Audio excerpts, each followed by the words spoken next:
সুন্দর জিনিস, ফুলের চাইতে আর কিছু সুন্দর আছে নাকি? এত সুন্দর ফুল, এই পুংকেশর এবং স্ত্রী কেশরের বিনিময়টা কে করবে? এইটা করার জন্য আল্লাহ পাক এই দায়িত্ব তেলাপোকাকে দেন নাই, দিছেন নাকি? আরশোলাকে দিছেন, সার পোকাকে দিছেন, উই পোকাকে দিছেন।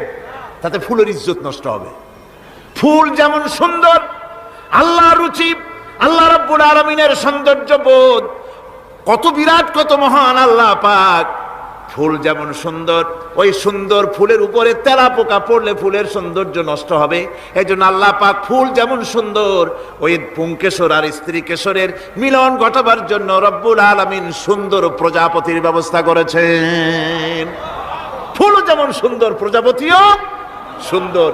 প্রজাপতির ডানায় কোন শিল্পী কোন তুলি দিয়ে এত রং লাগালো! সুবহানাল্লাহ বিহামদিহি, সুবহান